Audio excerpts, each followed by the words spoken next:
2005, a few months before Batman Begins, so I was in a very Scarecrow mood.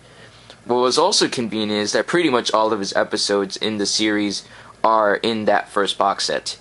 Getting that out of the way, Nothing to Fear takes a similar approach to other Scarecrow stories in that it shows us what Batman fears most. In Batman Begins, bats were a major catalyst in fear, and in the Arkham Asylum video game, the Scarecrow segments focused on Batman's fear of being insane. This episode focuses on Batman's fear of shaming his family. At the beginning of the episode, a colleague of Thomas Wayne, Dr. Long, said that through his playboy antics and jet-setting ways, Bruce has brought disgrace to the Wayne family. When he is alone afterwards, you can see a look of depression on Bruce's face, that Dr. Long might have been correct. This fear is exacerbated when the Scarecrow infects him with the fear toxin. Later on, you can see visions of his father are truly affecting Bruce and wearing him down. It's nice to see that Bruce is vulnerable, since it shows us that Batman is not invincible and that he is like us in many ways. Watching Batman overcome his fears shows the strength the character has, and we root for Batman for being able to overcome such personal obstacles.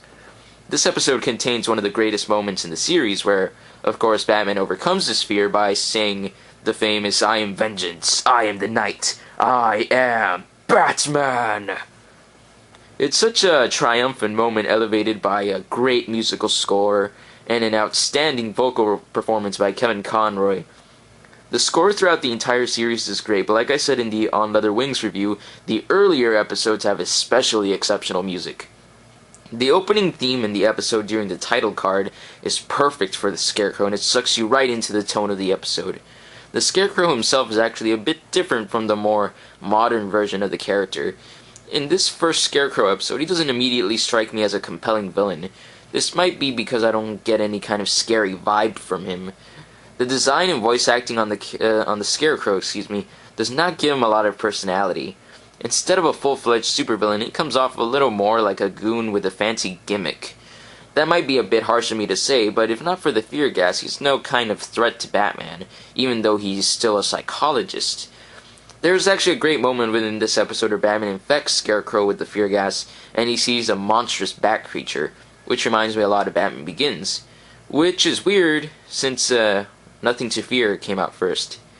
I did find Scarecrow's goons amusing, especially Anthony, just because of how dim-witted they are. I do like Anthony's line after the Scarecrow explains his origin, and he says, "Wow, he's a real professor." The modern version of the Scarecrow is still scary without the fear toxin, and he can mess with people through mind games as well, not just the fear gas. For this reason, I prefer how Scarecrow is characterized in the New Adventures portion of this series. Since the character is not evolved to this point yet, it does not deter my enjoyment of this episode much. Batman getting through fear is interesting enough to carry the episode, even if the villain is a bit lackluster. Going back to Batman's journey through the episode, there is only one scene from the 3 episodes that Clive Revel voices Alfred that I truly miss Ephraim Zimbalist Jr. That's the scene where Alfred reassures Bruce that his parents would be proud of him for the good work he's done. Clive Revel actually did an exceptional job in this scene, but Zimbalist brings so much more warmth to the character that this scene would have been a perfect example of that. Summer Gleason, the reporter in this series, appears throughout the episode in a more personal role than she's usually given, where she tries to cheer Bruce up about what Dr. Long said about his reputation, and Batman hallucinates her repeating the statement that Batman failed to catch the perpetrators, which is a great segment showcasing how the fear gas is shaking Bruce up. The final scene in this episode is also a great dramatic moment, where Bruce visits his parents' grave as he closes his fear on shaming his family and reaffirms his drive to continue being Batman, which is really cool how you see the Batman silhouette in shadow. This episode is a perfect example of being accessible to kids, but having enough substance to appeal to all ages. Animation-wise, this episode looks pretty good, with the characters being drawn consistently. The 2 places where I think the episode looks great is when Batman is grasping the Scarecrow with the university vault on fire, and when Batman rushes through the door on the roof of the university to get on the blimp. I wouldn't say that the character movement is on the level of On Leather Wings, but on the whole, the animation is definitely better than Christmas with the Joker. So this is definitely an exceptional episode of Batman the Animated Series, despite what few quibbles I have.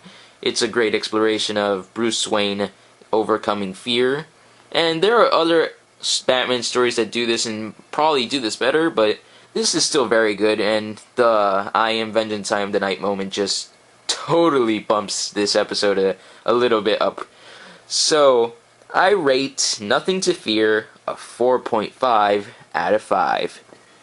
Thanks for watching, and next episode... Oh man, I should have had this prepared. Oh well, I'll put the next episode up right now because I forgot to write it down. So, thanks for listening, and I hope you stay tuned. I'm pretty sure the next episode is Pretty Poison, but I don't remember. So I'll show you what the next episode shall really be. So, thanks again. Hope you enjoy this.